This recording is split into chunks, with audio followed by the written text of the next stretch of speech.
Hello दोस्तों, स्वागत है आपका हमारे YouTube channel knowledge is power में। और जो हमारी सीरीज चल रही है हिंदी पैडल गौजी की, उस सीरीज का अध्याय 3 है, जिसमें कि हम भाषा के कार्य एवं इसके विकास में बोलने एवं सुनने की भूमिका, function of language and role of speaking and listening in its development पढ़ेंगे दोस्तों। ठीक है ना। तो स्टार्ट करते हैं दोस्तों वीडियो को स्टार्ट करने से पहले दोस्तों मैं आपको बताना चाहूँगा कि यदि आप हमारे वीडियो पर न्यू हैं तो, और यदि आप शिक्षक भर्ती परीक्षा की तैयारी कर रहे हैं दोस्तों, तो आप हमारी प्लेलिस्ट में जाकर अपनी तैयारी को और बेहतर बना सकते हैं। ठीक है ना। और क्योंकि मेरा जो हमारा लेक्चर है ये थर्ड लेक्चर है। इससे पहले मैंने 2 लेक्चर और अपलोड कर दिए हैं दोस्तों, तो पहले उनको देखें फिर इसको देखें, क्योंकि यदि वो समझ में नहीं आएंगे तो ये समझ में नहीं आएगा। ठीक है ना दोस्तों। तो आइए स्टार्ट करते हैं वीडियो को और जानने का प्रयास करते हैं कि किस टाइप से भाषाएं और उसके विकास होता है, और बोलने और सुनने की उसमें क्या प्रक्रिया या क्या भूमिका होती है दोस्तों। तो भाषा भावों को अभिव्यक्त करने का एक माध्यम होती है दोस्तों। मैं इससे पहले वाले हमारे जो लेक्चर था दोस्तों, उसमें भी बता चुका हूँ कि भाषा भावों को अभिव्यक्त करने का एक माध्यम है। मनुष्य पशुओं से इसलिए श्रेष्ठ है क्योंकि उसके पास अभिव्यक्ति के लिए एक ऐसी भाषा होती है जिसे लोग समझ सकते हैं। भाषा बौद्धिक क्षमता को भी अभिव्यक्त करती है दोस्तों। क्या करती है कि भाषा बौद्धिक क्षमता को भी अभिव्यक्त करती है। भाषा के ही माध्यम से हम अपने विचार या अपने भाव, अपनी अभिव्यक्ति एक दूसरे व्यक्ति के सामने रख सकते हैं दोस्तों।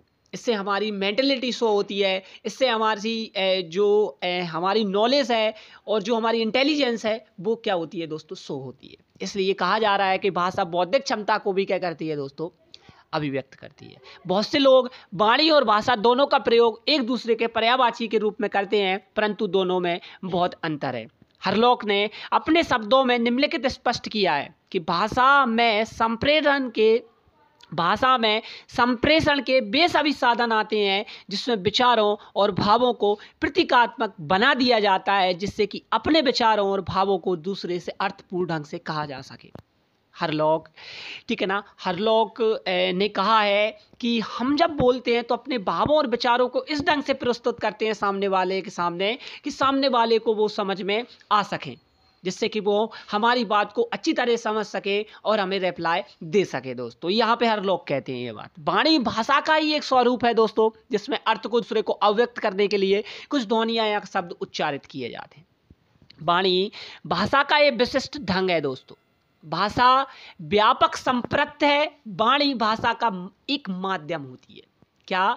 वाणी भाषा का एक माध्यम होती है और भाषा व्यापक संप्रत है। मनुष्य में भाषा सीखने की प्रवृत्ति स्वाभाविक रूप से विद्यमान रहती है। क्या? मनुष्य में भाषा सीखने की प्रवृत्ति स्वाभाविक रहती है, स्वाभाविक रूप से सीखता है वो भाषा को। उसकी इस प्रवृत्ति का प्रमाण शैशवावस्था में मिल सकता है दोस्तों। आप देख सकते हैं अपने आसपास यदि बच्चे हों तो आप देख सकते हैं और आपको यह प्रमाण मिल भी सकता है।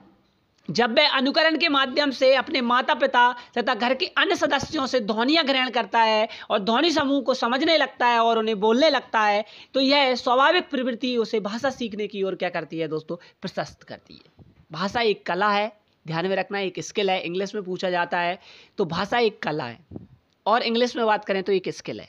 दूसरी कलाओं की भांति इसे सीखा जाता है और सतत अभ्यास से इसमें प्रवीणता आती है। जिस प्रकार दूसरी कलाओं में साधनों की आवश्यकता होती है, उसी प्रकार भाषा सीखने के लिए भी साधन की आवश्यकता होती है दोस्तों। ठीक है ना। साधन का दूसरा नाम होता है अभ्यास। जिस साधन की हम बात कर रहे हैं, जिस साधन से भाषा सीखी जाती है, उस साधन का नाम है अभ्यास। आप लगातार अभ्यास कीजिए। देखो यहाँ पे कहा है तो करत करत अभ्यास के जड़बती होत सुजान, रस्सी आवत जात है सिल पे परत ना निशान। ठीक है ना। तो अभ्यास से तो कई काम सिद्ध हो जाते हैं दोस्तों, इसलिए भाषा सीखने के लिए भी क्या करना है, हमको अभ्यास करते रहना है। कला की साधना अंततः आदत बन जाती है और शुद्ध एवं शिष्ट बोलने वाले व्यक्ति को स्कूल में पढ़े व्याकरण के नियम याद न हो, लेकिन बोलते वक्त स्वतः उसके मुंह से व्याकरण संबद्ध शुद्ध भाषा ही क्या करती है दोस्तों, निकलती है। ठीक है ना। क्या करती है दोस्तों, निकलती है। उसे भले ही व्याकरण का ज्ञान ना हो, पर उसके मुंह से बिल्कुल भाषा निकलती है दोस्तों। ठीक है ना। तो फिर भाषा के कुछ कार्य हैं एवं महत्व हैं दोस्तों कि इच्छाओं और आवश्यकताओं की संतुष्टि। भाषा व्यक्ति को अपनी आवश्यकता, इच्छा, पीड़ा तथा मनोभाव दूसरे के समक्ष व्यक्त करने की क्षमता प्रदान करती है, जिससे दूसरा व्यक्ति सरलता से उसकी आवश्यकताओं को समझ जाए, तत्संबंधी समाधान प्रदान कर सके। ध्यान खींचने के लिए भी भाषा का महत्व होता है कि सभी बालक चाहते हैं कि उनकी ओर लोग ध्यान दें, इसलिए वे अभिभावकों से प्रश्न पूछ के समस्या प्रस्तुत करके तथा विभिन्न तरीकों का प्रयोग कर उनका ध्यान अपनी ओर खींचते हैं दोस्तों। ठीक है ना। तो ध्यान खींचने के लिए भाषा का बहुत महत्व होता है दोस्तों। ठीक है ना। और विचार विनिमय का सरलतम एवं सर्वोत्कृष्ट साधन के रूप में भी भाषा देखी जाती है कि बालक जन्म के कुछ ही दिनों पश्चात परिवार में रहकर भाषा सीखने लगता है। यह भाषा स्वाभाविक और एवं अनुकरण के द्वारा सीखी जाती है। कई बार एग्जाम में पूछा जा चुका है और मैं लगातार हमारे जो तीसरा लेक्चर चल रहा है मैं कई बार आपको बता चुका हूँ कि भाषा स्वाभाविक और सहज होती है और अनुकरण और इमिटेशन के माध्यम से सीखी जाती है। इसे सीखने के लिए किसी अध्यापक की आवश्यकता नहीं होती है दोस्तों। मैंने कहा ना, किसी की बच्चा मध्यस्थता के बिना भी सीख सकता है। ठीक है ना। और सीखना अंदर और बाहर दोनों जगह चलता है दोस्तों। चाहे वो स्कूल के, ऐसा नहीं है कि स्कूल जाएगा बच्चा तो ही सीखेगा, नो। ठीक है ना। सीखना अंदर और बाहर दोनों जगह चलता है। ठीक है ना। कहाँ चलता है दोस्तों? दोनों जगह चलता है। और इसे सीखने के लिए किसी आवश्यकता नहीं होती। सामाजिक संबंध के लिए भाषा के माध्यम से ही कोई व्यक्ति समाज के साथ आपसी तालमेल विकसित कर लेता है और भाषा के जरिए अपने विचारों को अभिव्यक्त कर समाज में अपनी भूमिका निर्धारित करता है। और अंतर्मुखी बालक समाज से कम अंतःक्रिया करता है, जबकि बहिर्मुखी बालक समाज से ज़्यादा अंतःक्रिया करता है दोस्तों। इसलिए उनका पर्याप्त सामाजिक विकास नहीं हो पाता है और उनका पर्याप्त सामाजिक विकास होता है। ठीक है ना। ज्ञान प्राप्ति के प्रमुख साधन के रूप में भी भाषा का प्रयोग देखा जाता है दोस्तों। भाषा के माध्यम से ही एक पीढ़ी समस्त संचित ज्ञान सामाजिक विरासत के रूप में दूसरी पीढ़ी को सौंप जाती है दोस्तों। भाषा के माध्यम से ही हम प्राचीन और नवीन आत्मा और विश्व को पहचानने की क्षमता प्राप्त करते हैं। सामाजिक मूल्यांकन के लिए भी इसमें महत्व होता है। बालक समाज के लोगों के साथ किस तरह बात करता है, कैसे बोलता है, इन प्रश्नों के उत्तर के माध्यम से उसका सामाजिक मूल्यांकन होता है कि उसे किस टाइप की जो शिक्षा है या जो सामाजिक नियम है और जो व्यवस्थाएं हैं वो सिखाई गई हैं कि नहीं सिखाई गई हैं। वो बड़ों के साथ कैसा व्यवहार करता है, वो छोटों के साथ कैसा व्यवहार करता है, वो अपने आप से कैसा व्यवहार करता है, ये उसका मूल्यांकन भाषा के माध्यम से ही क्या किया जा सकता है दोस्तों, लगाया जा सकता है। व्यक्ति के निर्माण में सहायक भाषा व्यक्तित्व के विकास में सहायक है। व्यक्ति अपने आंतरिक भावों को भाषा के माध्यम से अभिव्यक्त करता है तथा इसी अभिव्यक्ति के साथ अंदर छिपी अनंत शक्ति अभिव्यक्त होती है दोस्तों। उसके अंदर अनंत शक्ति अभिव्यक्त होती है। अपने विचारों एवं भावों को सफलतापूर्वक अभिव्यक्त करा सकना तथा अनेक भाषाएं बोल सकना विकसित व्यक्ति के ही लक्षण है दोस्तों। ये डेवलपमेंटल व्यक्ति ही कर सकता है दोस्तों। अतएव किसी व्यक्ति की अभिव्यक्ति जितनी स्पष्ट होगी उसके व्यक्तित्व का विकास भी उतने ही प्रभावशाली ढंग से होगा दोस्तों।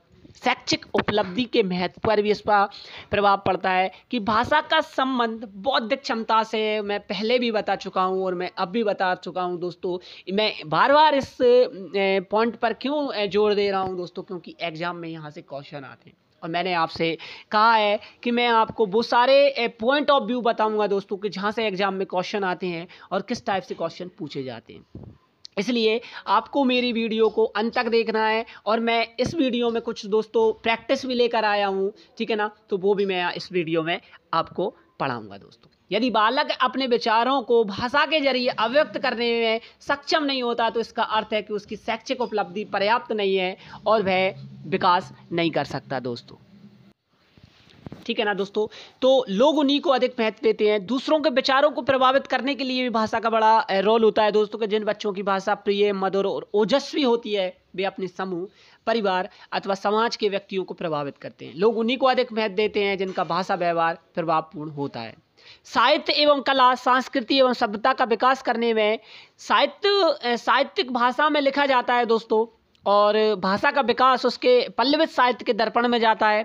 इसी तरह से कला के स्वर भी भाषा में मुखरित होते हैं। भाषा के द्वारा हम अपने समाज के आचार व्यवहार तथा अपनी विशिष्ट जीवन शैली से अवगत होते हैं और भाषा के द्वारा ही हम नवीन आविष्कारों के आधार पर एक नवीन सृष्टि का सृजन करते हैं तथा अपनी भाषा को उन्नत बनाते हैं दोस्तों। ठीक है ना। तो ये भाषा के कार्य एवं महत्व थे दोस्तों। ठीक है ना। यहाँ से भी क्वेश्चन कई बार एग्जाम में पूछे जा चुके हैं और पूछे जा रहे हैं। भाषा विकास को प्रभावित करने वाले कुछ कारक होते हैं दोस्तों, तो उन कारकों का भी यहाँ पे हम अध्ययन कर लेते हैं। Factors affecting of language development. स्वास्थ्य सबसे पहला जो कारक है वो है स्वास्थ्य, जो भाषा विकास को प्रभावित करता है। और क्वेश्चन भी पूछे जाते हैं दोस्तों यहाँ से कि निम्नलिखित में से कौन सा कारक है जो भाषा विकास को प्रभावित नहीं करता है या करता है। ठीक है ना। जिन बच्चों में स्वास्थ्य जितना अच्छा होता है उनमें भाषा के विकास की उतनी ही तीव्र गति होती है दोस्तों। ठीक है ना। बुद्धि मेन फैक्टर होती है दोस्तों बौद्धिक, क्योंकि भाषा बौद्धिक क्षमता को क्या करती है, विकास करती है। हरलॉक के अनुसार जिन बच्चों का बौद्धिक स्तर उच्च होता है उनमें भाषा विकास अपेक्षाकृत कम बुद्धि से अच्छा होता है।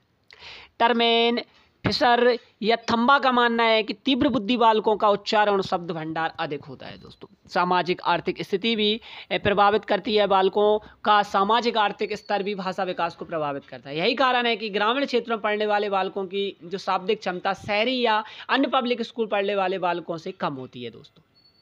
ठीक है ना।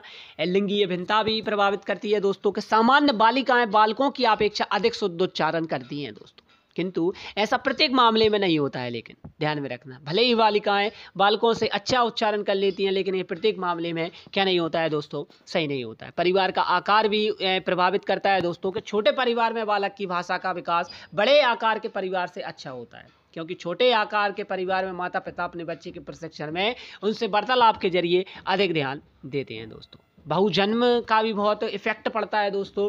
ठीक है ना। कुछ ऐसे अध्ययन हुए हैं जिनसे प्रमाणित होता है कि यदि एक साथ अधिक संतानें उत्पन्न होती हैं तो उनमें भाषा विकास विलंब से होता है। इसका कारण है कि बच्चे एक दूसरे का अनुकरण करते हैं और दोनों ही अपरिपक्व होते हैं दोस्तों। उदाहरण के लिए यदि एक बच्चा गलत उच्चारण करता है तो उसी की नकल करके दूसरा भी वैसा का वैसा क्या करता है दोस्तों, उच्चारण करता है। ठीक है ना। द्विभाषावाद भी प्रभावित करता है दोस्तों। द्विभाषावाद, यदि द्विभाषी परिवार है, उदाहरण के लिए यदि पिता हिंदी बोलने वाला है और माँ अंग्रेजी बोलने वाली हो, तो ऐसे में बच्चे का विकास प्रभावित होता है। वे भ्रमित हो जाते हैं कि कौन सी भाषा सीखनी चाहिए और कौन सी भाषा नहीं सीखनी चाहिए। इसलिए द्विभाषावाद भी हमारे भाषा सीखने के को प्रभावित करता है दोस्तों। परिपक्वता तो मेन फैक्टर रोल अदा करती है दोस्तों यहाँ पे कि परिपक्वता का तात्पर्य है कि भाषा अवयवों एवं स्वरों पर नियंत्रण होता है। परिपक्वता का मतलब क्या होता है? परिपक्वता का तात्पर्य ही है कि भाषा अवयवों एवं स्वरों पर नियंत्रण होना। बोलने में जीवा, गला, तालु, होंठ, दांत तथा स्वर यंत्र आदि जिम्मेदार होते हैं। इनमें किसी भी प्रकार की कमजोरी या कमी वाणी को प्रभावित करती है।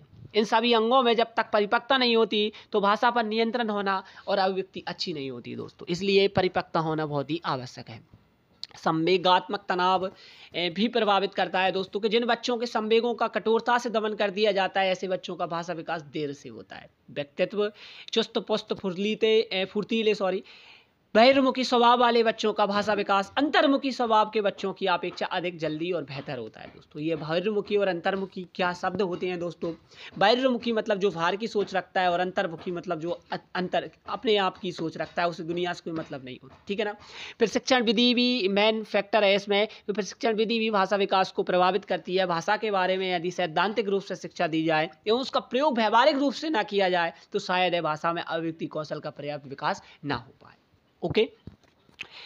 फिर भाषा विकास में सुनने की क्या भूमिका होती है, तो उसको भी हम यहाँ पे जैसे कि हमारा चैप्टर में ही लिखा था कि सुनने और बोलने की भूमिका। ठीक है ना। Role of listening in language development. शुद्ध उच्चारण करने में सुनना एक स्वाभाविक प्रक्रिया है। पहले आप सुनेंगे नहीं तो बोलेंगे कैसे? और हमारा जो भाषा का विकास होता है दोस्तों वो वैसे भी LSRW में ही होता है दोस्तों। कैसे होता है? LSRW में ही होता है। पहले सुनना आता है, फिर बोलना आता है, फिर पढ़ना आता है और फिर लिखना आता है। ठीक है ना। तो सुनना, कई बार एग्जाम में इसका क्रम भी पूछ लेते हैं दोस्तों कि सबसे पहले बच्चा क्या करेगा, तो सुनेगा, फिर बोलेगा, फिर लिखेगा और फिर पढ़ेगा दोस्तों, ठीक है ना। तो याद रखना है, एग्जाम में क्वेश्चन आता है दोस्तों। इसके माध्यम से बच्चों में शुद्ध उच्चारण करने के कौशल का विकास होता है। सुनने के माध्यम से ही बच्चा बोलने में आने वाली उच्चारण संबंधी अशुद्धियों को दूर करने में सफल हो जाता है, जिसके परिणाम स्वरूप उसके भाषा संबंधी कौशल में निखार आता है।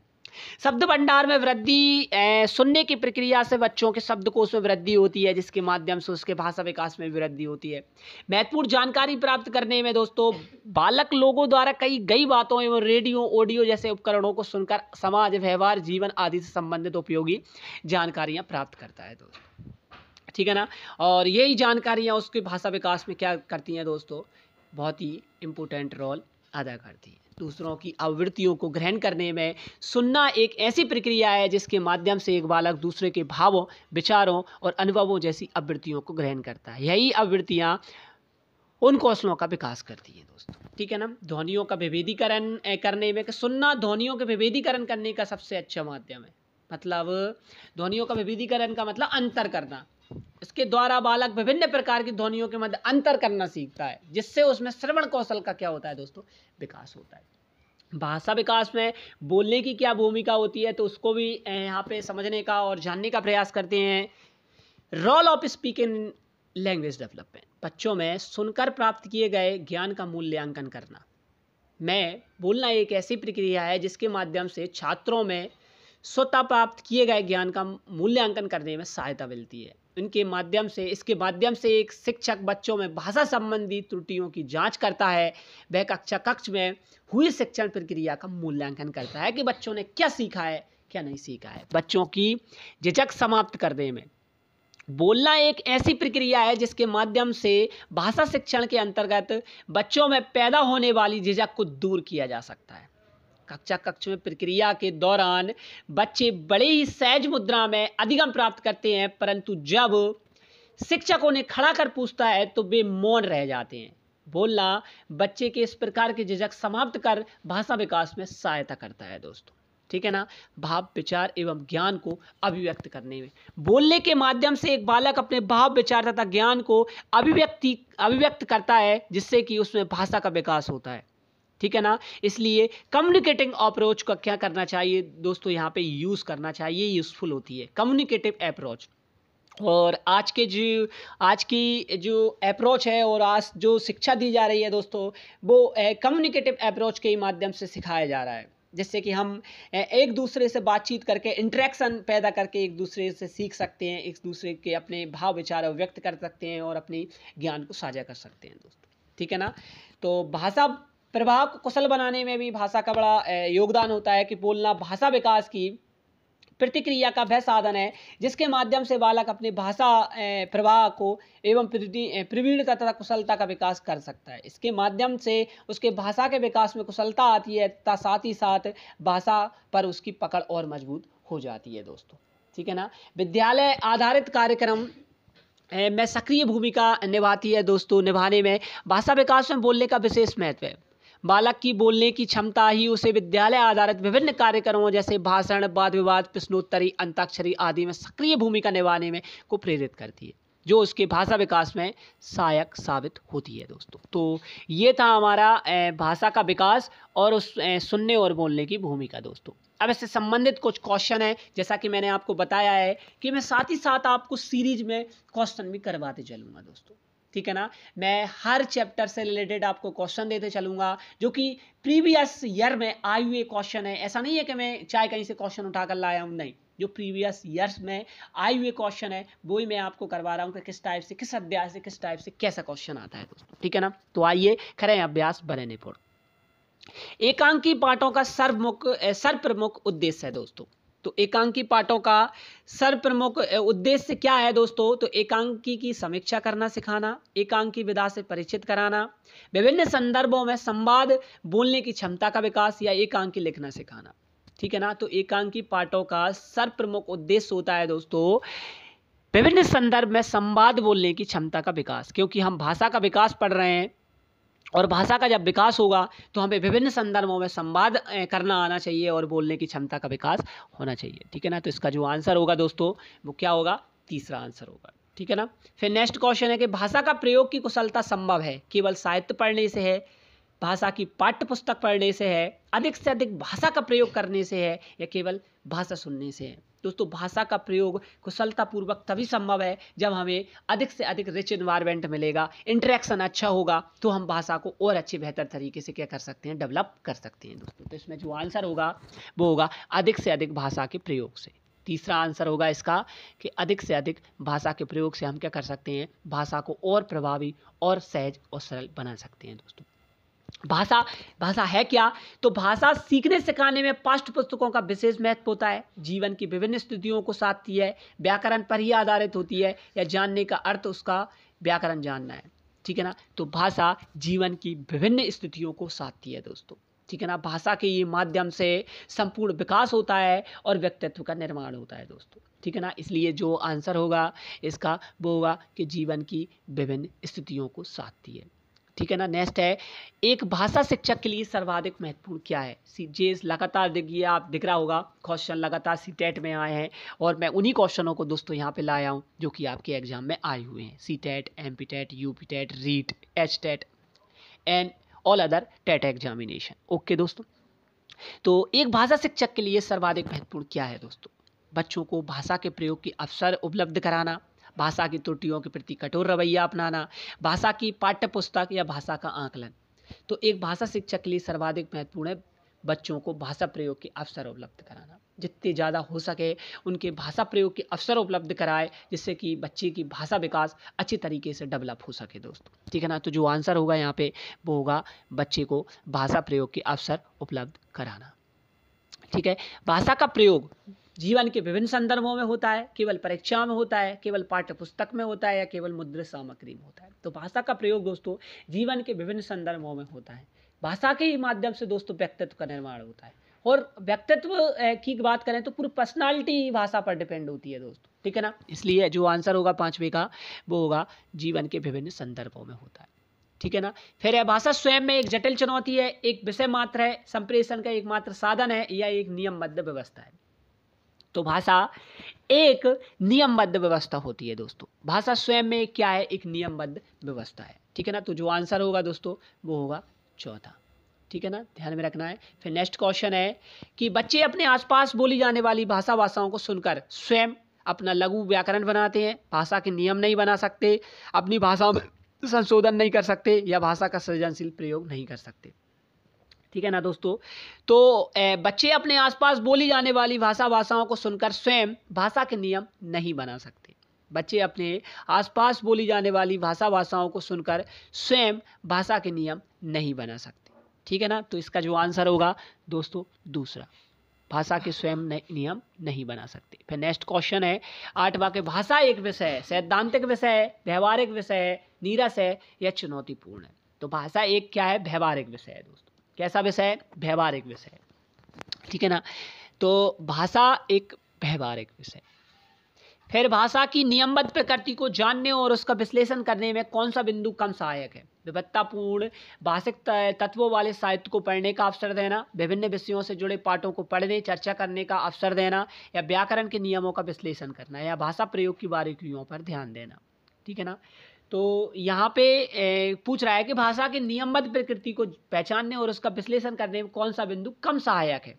तो विभिन्न विषयों से जुड़े पाठों को पढ़ने चर्चा करने का अवसर देना यहाँ पे एक कम सहायक होगा, क्योंकि विविधतापूर्ण भाषिक तत्वों वाले साहित्य को पढ़ाने का अवसर देना ही मतलब भाषा जानने का प्रयास है।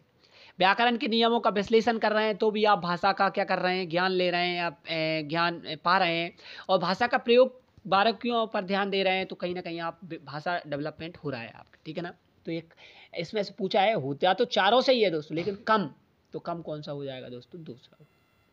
9th का जो आंसर होगा दूसरा होगा। सपना अपनी कक्षा के बच्चों को मौखिक अभिव्यक्ति के अवसर देने के लिए अनेक क्रियाकलाप करती है। व्यवहारिक क्वेश्चन है दोस्तों, बिहेवियरलिज्म क्वेश्चन होते हैं, ऐसे कंसेप्ट बेस्ड क्वेश्चन होते हैं कि सपना अपनी कक्षा के, और ऐसे ही CTET, APTET, UPTET, STET, REET, all other TET में एग्जामिनेशन में इस टाइप के क्वेश्चन को क्या किया जाता है दोस्तों? पूछा जाता है, ठीक है ना। तो सपना अपनी कक्षा के बच्चों को मौखिक अभिव्यक्ति के अवसर देने के लिए अनेक क्रियाकलाप करती है। आप निम्नलिखित में से सबसे ज़्यादा प्रभावी किसे मानते हैं? विभिन्न परिस्थितियों में संवाद अदायगी करना, शब्दों को जोर जोर से बोलना, कहानी को बोल बोल कर पढ़ना, या समाचार पत्र का वाचन करना। तो आपका जो सही आंसर होगा और आप जो टिक कर रहे होंगे दोस्तों, वो आप गैस कर रहे होंगे फर्स्ट, ठीक है ना। तो यहाँ पे क्या करेगी, विभिन्न परिस्थितियों में संवाद अदायगी करना, ठीक है ना। तो ये क्या हो जाएगा दोस्तों, 10 वाले का आंसर हो जाएगा। फिर नेक्स्ट है 11th वाला क्वेश्चन है दोस्तों कि द्वितीय भाषा के रूप में हिंदी सीखने का मुख्य उद्देश्य क्या है। तो मानक हिंदी लिखने में निपुणता प्राप्त करना, हिंदी और अपनी मातृभाषा के अंदर को कंठस्थ करना, हिंदी के व्याकरण पर अधिकार प्राप्त करना, या दैनिक जीवन में हिंदी में समझने तथा बोलने की क्षमता का विकास करना। तो द्वितीय भाषा के रूप में यदि आप हिंदी सीख रहे हैं तो आप दैनिक जीवन में हिंदी में समझने और बोलने की क्षमता का विकास कर रहे हैं दोस्तों, ठीक है ना। तो आंसर क्या होगा दोस्तों, 11th का 4th वाला आंसर होगा। फिर 12th का आंसर क्या है कि माधुरी पढ़ते समय कभी कभी वाक्यों शब्दों की पुनरावृत्ति करती है। तो इसका यह भाषाई व्यवहार दर्शाता है कि वह समझ के साथ पढ़ने की कोशिश नहीं कर रही है, वह अटक अटक कर पढ़ सकती है, या उसे पढ़ना बिल्कुल नहीं आता है, या पढ़ने में ज़्यादा समय लेती है। तो माधुरी पढ़ते समय कभी कभी वाक्यों शब्दों की पुनरावृत्ति करती है। इसका वह भाषाई व्यवहार दर्शाता है कि वह पढ़ने में क्या कर रही है दोस्तों, अधिक समय ले रही है। पढ़ने में क्या कर रही है दोस्तों, अधिक समय ले रही है। तो जो आंसर होगा 14। पर 13 है कि निम्नलिखित में से किस उद्देश्य के लिए प्राथमिक स्तर पर भाषा नहीं सीखी जाती। जीवन की विभिन्न स्थितियों को साधने के लिए सीखी जाती है। भाषा का व्याकरण सीखना, मन की बात कहना सुनना और अपनी अनेक ज़रूरतों को पूरा करना दोस्तों, ठीक है ना। तो प्राथमिक स्तर पर भाषा किस लिए नहीं सीखी जाती, भाषा का व्याकरण सीखने के लिए नहीं सीखी जाती है दोस्तों, ठीक है ना। तो सॉरी दोस्तों, निम्नलिखित में से इसका जो आंसर होगा दोस्तों, वो जीवन की विभिन्न स्थितियों को साधने के लिए नहीं सीखी जाती, ठीक है ना। तो आंसर होगा क्या होगा, फर्स्ट आंसर होगा कि जीवन की विभिन्न स्थितियों को साधने के लिए भाषा नहीं सीखी जाती दोस्तों, ठीक है ना। 14वां क्वेश्चन है दोस्तों। 14वां क्वेश्चन क्या है कि भाषा की प्रकृति के संबंध में कौन सा कथन उचित नहीं है। भाषा कठोरता से व्याकरणिक नियमों का अनुसरण करती है। भाषा एक दूसरे के सन्निध में फलती फूलती है। भाषा एक नियमबद्ध व्यवस्था है। भाषा का जितना अधिक प्रयोग किया जाएगा उतना ही भाषा पर पकड़ मजबूत होगी, ठीक है ना। तो भाषा की प्रकृति के संबंध में कौन सा कथन उचित नहीं है, ठीक है ना। तो इसका जो आंसर होगा दोस्तों वो होगा फर्स्ट वाला आंसर होगा कि भाषा कठोरता से व्याकरण नियमों का अनुसरण करती है दोस्तों, ठीक है ना। तो आंसर होगा 14वें का पहला। फिर नेक्स्ट क्वेश्चन है 15वां के तमिल भाषी सुहेल प्राय भजन को वजन कहता है। भाषा के शिक्षक के रूप में आप क्या करेंगे। सुहेल को उसकी त्रुटि के लिए डांटेंगे। तमिल और हिंदी भाषा का तुलनात्मक अध्ययन करते हुए महाप्राण ध्वनियों से युक्त भाषाई सामग्री का प्रयोग करेंगे। सुहेल को बताएंगे कि सही शब्द भजन है और भजन शब्द का बार बार उच्चारण कराएंगे, ठीक है ना। तो क्या करेंगे, तो हमारा जो प्रयास रहेगा दोस्तों वो यह रहेगा कि तमिल और हिंदी भाषा का तुलनात्मक अध्ययन करेंगे एवं महाप्राण ध्वनियों से युक्त भाषा सामग्री का उसको प्रयोग करना सिखाएंगे दोस्तों। भाषा का प्राथमिक रूप क्या है दोस्तों, तो भाषा का प्राथमिक रूप होता है दोस्तों सांकेतिक। क्या होता है दोस्तों, सांकेतिक होता है। भाषा का प्राथमिक रूप सांकेतिक होता है, फिर होता है लिखित, फिर होता है मौखिक, ठीक है ना। और यही 3 रूप होते हैं दोस्तों भाषा के। 17वां क्वेश्चन है कि एक से अधिक भाषाओं का प्रयोग किसी भी एक भाषा में निपुणता में साधक है, कक्षाई जटिलताओं को बढ़ाता है, शिक्षकों के लिए गहन समस्या है, संज्ञानात्मक विकास में सहायक है। तो भाषा एक से अधिक भाषाओं का प्रयोग संज्ञानात्मक विकास में सहायक होता है दोस्तों। किसमें होता है, संज्ञानात्मक विकास में सहायक होता है। दृष्टिबाधित बच्चों को भाषा सिखाते समय क्या करना चाहिए, अधिक से अधिक मौखिक भाषा का प्रयोग करना चाहिए। उन्हें कक्षा में अलग बैठाना चाहिए ताकि उन पर विशेष ध्यान दिया जा सके। उन्हें विभिन्न भाषिक गतिविधियों में शामिल नहीं करना चाहिए। कम पाठों वाली पाठ्यपुस्तक का निर्माण किया जाना चाहिए। तो जो दृष्टिबाधित बच्चों को भाषा सिखाते समय अधिक से अधिक मौखिक भाषा का प्रयोग करना चाहिए दोस्तों, ठीक है ना। भाषा क्या है दोस्तों, तो भाषा नियमों की जानकारी से ही मिलती है, विद्यालय में ही सीखी जाती है, एक नियमबद्ध व्यवस्था है, सदैव व्याकरण के नियमों का ही अनुगमन करती है। तो भाषा एक नियमबद्ध व्यवस्था होती है दोस्तों। सुलेखा ने पाठ को पढ़ाते हुए जीवन को जिंदगी पढ़ा और यह इसे किस ओर संकेत करता है। उसे अक्षरों की पहचान में भ्रम हो जाता है। उसे केवल पाठ अभ्यास ही बहुत आवश्यकता है। सुलेखा ध्यान से नहीं पढ़ती, वह पहचान की बजाय अर्थ को समझते हुए पढ़ रही है, ठीक है ना। तो सुलेखा क्या कर रही है, वह अक्षर पहचान की बजाय अर्थ को समझते हुए पढ़ रही है, ठीक है ना। वह अक्षर पहचान की बजाय क्या कर रही है दोस्तों, अर्थ को समझते हुए पढ़ रही है, ठीक है ना। फिर नेक्स्ट क्वेश्चन है दोस्तों, नेक्स्ट क्वेश्चन है 21। राधिका अक्सर लड़का को लका कहती हुई दिखाई देती है, ठीक है ना। और कमाई होगी, कहती है लिखना जैसी गलतियां कर बैठती है। इस ओर संकेत करता है कि राधिका ध्यान से नहीं लिखती है, उसके लेखन के स्तर में सुधार की आवश्यकता है, राधिका को मात्राओं का ज्ञान नहीं है, राधिका के विचारों की तेज गति के साथ उसका तेज नहीं चल पाता है। ठीक है ना। तो इसका जो आंसर होगा दोस्तों वो चौथा होगा। ठीक है ना दोस्तों, राधिका के विचारों की तेज गति के साथ उसका जो उसका रवैया है वो सही नहीं चल पाता है। L.S. वाइगोत्स्की, ठीक है ना, L.S. वाइगोत्स्की के अनुसार भाषा चिंतन को निर्धारित करती है, चिंतन भाषा को निर्धारित करता है। भाषा एवं चिंतन एक दूसरे से स्वतंत्र रूप से विकसित होते हैं, भाषा एक अर्जित योग्यता है। तो वाइगोत्स्की का मानना है कि भाषा एवं चिंतन एक दूसरे से स्वतंत्र रूप से विकसित होती हैं दोस्तों। इसका ठीक है ना। तो 22वें का जो आंसर होगा दोस्तों वो तीसरा होगा। भाषा की कक्षा का माहौल कैसा होना चाहिए? जहाँ बच्चों को उसकी बात कहने और सुनने का अधिक अवसर मिले, जहाँ शिक्षक बोले और बच्चे ध्यान से सुने, जहाँ भाषा का शुद्धता पर अत्यधिक बल हो या दीवारों पर सूक्तियाँ लिखी हो। ठीक है ना। तो भाषा की कक्षा का माहौल कैसा होना चाहिए? वैसा होना चाहिए जहाँ बच्चों को उसकी बात कहने और सुनने का अधिक अवसर मिले दोस्तों। भाषा की प्रकृति के संबंध में निम्नलिखित में से भाषा की प्रकृति के संबंध में निम्नलिखित में से कौन कथन सत्य नहीं है? भाषा का विचारों से गहर संबंध होता है, भाषा में केवल भाषा वैज्ञानिक द्वारा स्वीकृत ध्वन्यात्मक संकेतों का प्रयोग होता है, भाषा पैतृक संपत्ति न होकर अर्जित संपत्ति है, भाषा का अर्जन अनुकरण द्वारा होता है। ठीक है ना दोस्तों। तो इसका जो आंसर होगा, भाषा में केवल भाषा वैज्ञानिक द्वारा स्वीकृत ध्वन्यात्मक संकेतों का प्रयोग होता है। और लास्ट क्वेश्चन है हमारी वीडियो का दोस्तों, वो है 25वां। भाषा की प्रकृति के संबंध में निम्नलिखित में से कौन से कथन सत्य है? प्रत्येक भाषा की अपनी अलग से एक संरचना होती है, भाषा संस्कृति और सभ्यता से जुड़ी होती है, भाषा सरलता से कठिनता की ओर जाती है और भाषा संश्लेषणात्मक से विश्लेषणात्मक की ओर जाती है।